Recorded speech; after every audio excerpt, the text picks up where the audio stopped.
jogo sem levar gols e mesmo com a menos, e tem um início de jogo fulminante fazendo 1-0. Foi o jogo que mais se aproximou do que você pensa do Corinthians para a temporada? Bom dia, prazer poder estar conversando com vocês. Mandar um grande abraço à torcida corintiana que lotou o estádio aí, incentivou, acreditou do início ao fim. Foi aquele atleta que faltou no segundo tempo ali. A torcida acabou dando um gás na turma para sustentar bem o resultado. A gente fez uma grande atuação, uma grandíssima atuação, e passou por todos os momentos do jogo, né? Porque não só o início fulminante, mas a própria maturidade de controlar, né? Quando baixou um pouquinho a pressão, a parte física pegou ainda no primeiro tempo, conseguiu ficar mais com a bola do que ser tão incisivo e descansar boa parte do primeiro tempo com a bola. E através disso, né, conseguiu até, inclusive, criar chances de ampliar o placar ainda no primeiro tempo. Nós voltamos do intervalo com algumas situações bem desenhadas, né, de ataque à última linha defensiva do Santos. Conseguimos fazer logo o segundo gol numa situação que foi bem treinada, já bem sendo treinada de algum tempo, que são esses movimentos de infiltração, com a saída do Mauro. E a partir daí, infelizmente, houve a expulsão, mas o que eu gostaria de ratificar é que a gente não tomou gol, né, como você bem afirmou, mas eu prefiro olhar pelo prisma de que a gente fez gol em todos os jogos, né? E se a gente continuar fazendo mais gols que estamos sofrendo, consequentemente a gente vai estar mais próximos da vitória.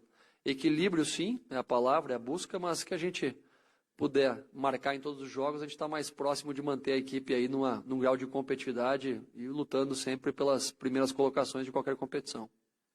Tiago, boa noite. Aliás, boa tarde, né? Boa tarde, 1h46. É o costume.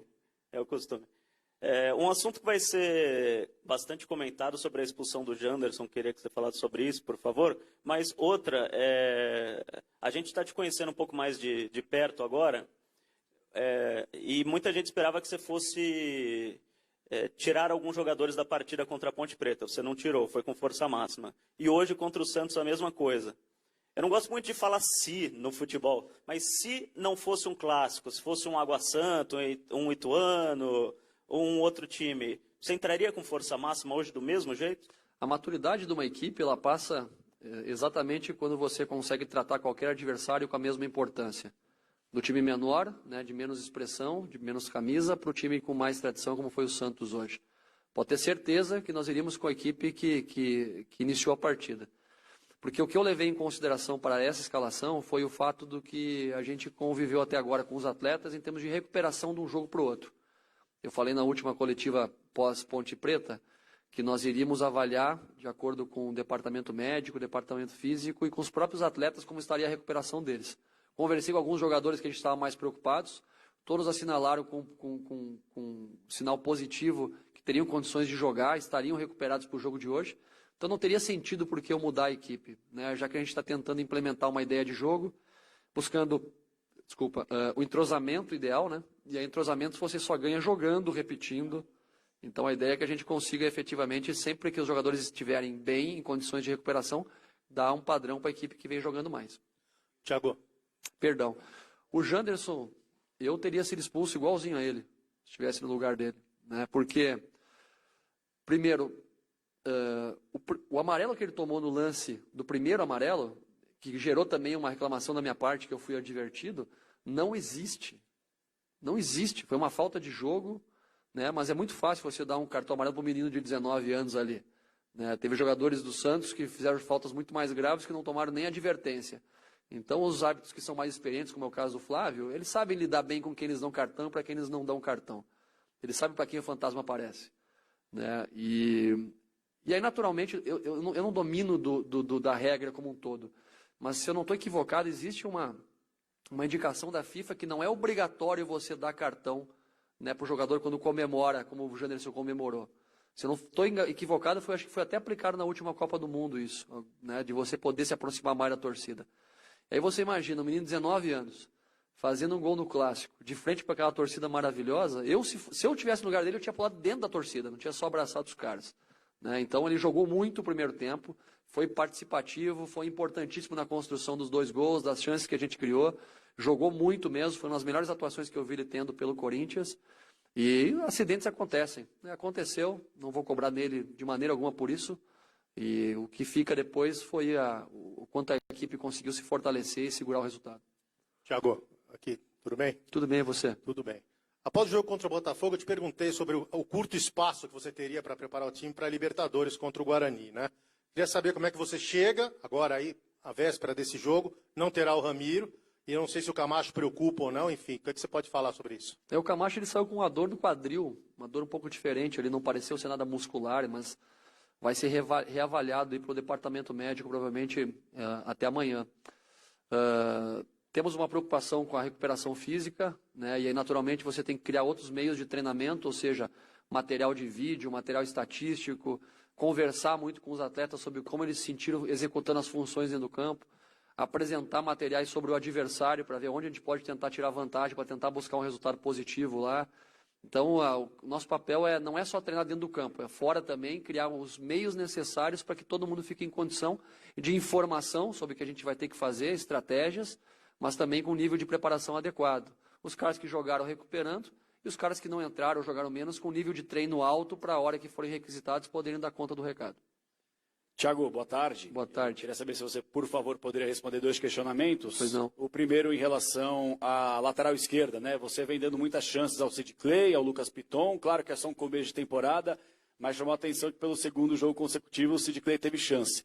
Dá mais ou menos para você colocar aí para o torcedor quem que é hoje na sua cabeça o lateral titular e que possivelmente estará na quarta-feira. E um outro questionamento é em relação à possibilidade, né? A gente sabe que existem ainda conversas, negociações, sobre o Ioni Gonzalez, um jogador que, né, de fato, mostrou muita qualidade já aqui no futebol brasileiro. Ele seria esse jogador tão desejado, principalmente pelo torcedor, para atuar pelas pontas, principalmente pelo lado esquerdo do campo?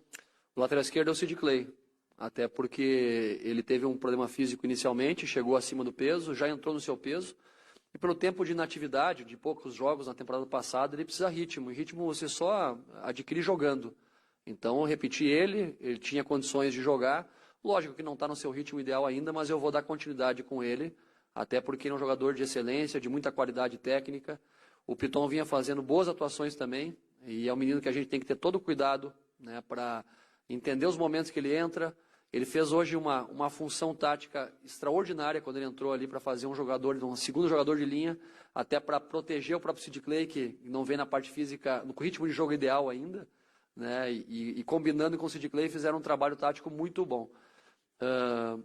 Sobre a questão do Ioni, que você perguntou, né, eu até mencionei já que é um grande jogador, eu já monitoro ele há algum tempo, tem qualidade, tem atributos que eu acho que podem contribuir com a nossa equipe, mas até onde eu sei não tem nenhuma confirmação de vínculo, né, do Corinthians com ele.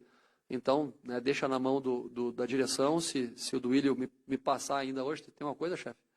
Né, se passar alguma coisa para mim ainda hoje, eu já confirmo com vocês, mas por enquanto não posso falar nada a respeito dele dentro do nosso time. Tiago, boa tarde. Boa tarde.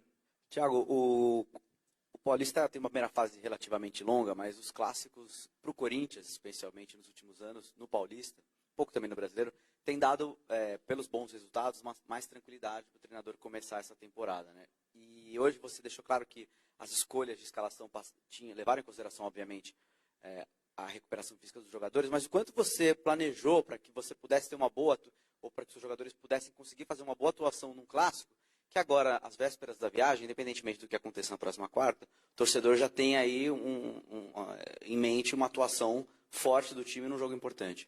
O planejamento passa por 2 pontos específicos. O primeiro são as correções que a gente faz em relação à nossa própria performance.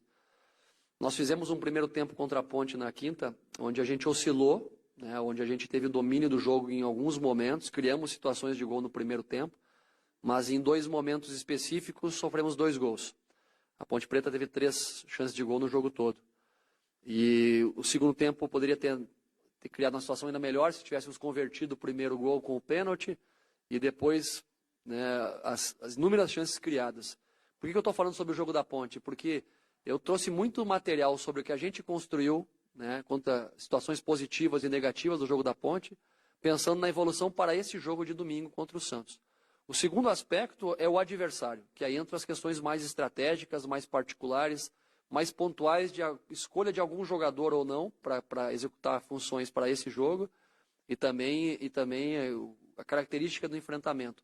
Lógico que jogos dessa magnitude contra grandes adversários fortalecem o espírito do time, nos fortalecem em nível de confiança, dão continuidade, mais tranquilidade ao trabalho, porque é um processo que a gente ainda vai oscilar, mas pela qualidade dos profissionais envolvidos e pela qualidade de atenção que os jogadores têm dado ao trabalho que a gente vem desenvolvendo, eu tenho muita confiança que a gente está numa crescente e vai continuar nesse caminho durante bastante tempo. Thiago, aqui à sua direita. Queria que você falasse especificamente de 2 jogadores. Primeiro, o Janderson, que você já falou do lance da expulsão, mas que hoje voltou a jogar pelo lado direito, como você vinha jogando pelo lado esquerdo, e também do Bozelli, que se movimentou bastante, tudo, inclusive no lance do gol do Janderson, ele foi no meio campo buscar uma bola. Queria que você fizesse sua avaliação desses 2 jogadores. Eles se complementam hoje, né? Como o arco e a flecha. Então antigamente se falava muito no arco e a flecha, hoje você acaba usando outras terminologias, mas você tem que ter jogadores de velocidade, tem que ter jogadores de criatividade, tem que ter jogadores de definição, tem que ter jogadores que têm alta intensidade física para suportar pressão. Então o Janderson ele acaba sendo essa flecha, esse jogador de velocidade, esse jogador de profundidade. A gente optou hoje pelo lado direito até porque entendíamos que pelo lado direito ele poderia render mais numa combinação com o Fagner, explorando mais as jogadas de velocidade naquele setor. E o Everaldo, consequentemente, é um jogador que tem um pouco mais de assertividade na tomada de decisão dele quando ele pega no pé trocado. Quando você joga pelo lado esquerdo com a perna direita, você tem que tomar mais decisões, né? Hora de trazer para dentro, hora de levar para o fundo, hora de ser um assistente para dar passe, hora de finalização. Então essas combinações, as conexões é onde a gente fica focando sempre.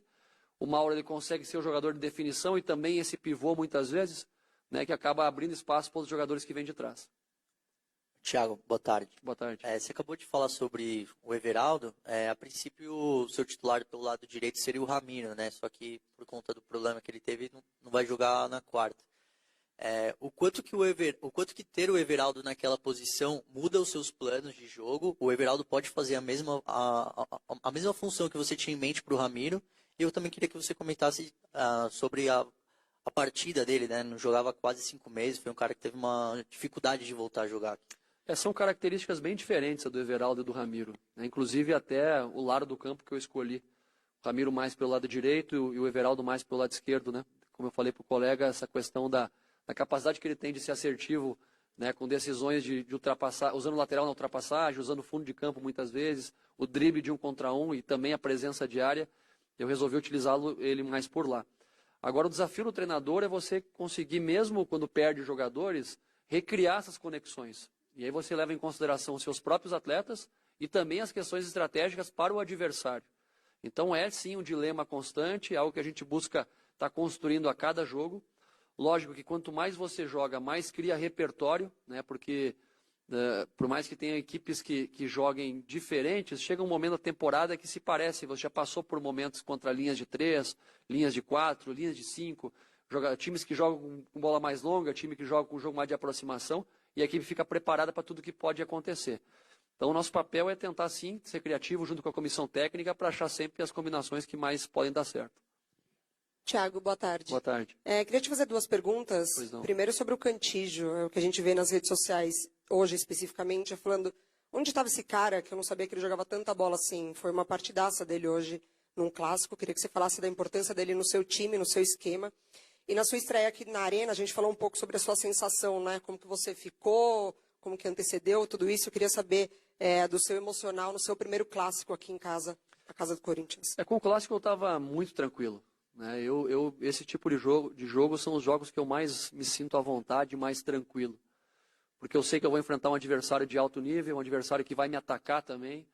Então as questões estratégicas elas acabam aumentando a complexidade do jogo e é onde eu busco crescimento, busco evolução. Até nas derrotas como treinador eu busco aprender para tentar evoluir pessoalmente também.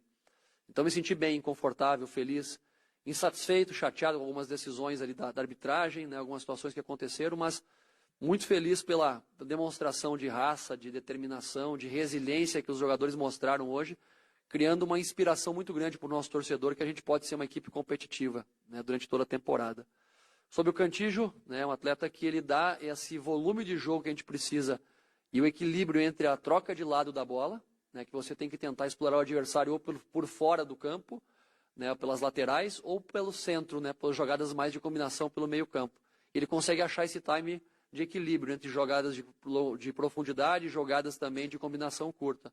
Então, é um jogador de excelência, de muita qualidade técnica, e tem uma combinação hoje muito casada com o próprio Camacho também, que também dá esse volume de construção. Então, vamos ver se a gente consegue manter essa regularidade.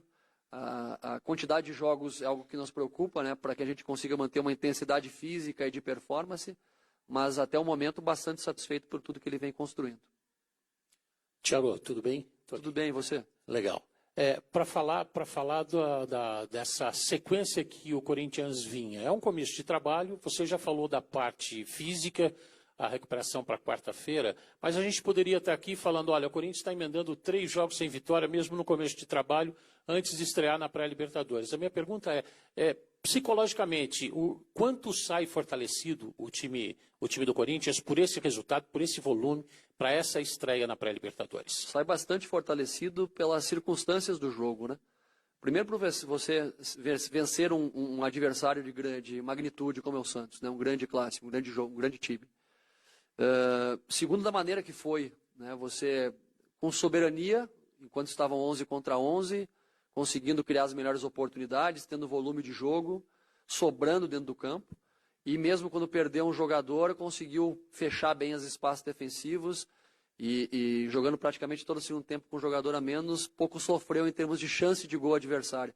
Então isso fortalece sim o nosso espírito, fortalece a equipe, dá confiança para o trabalho, e tudo depende do prisma da avaliação.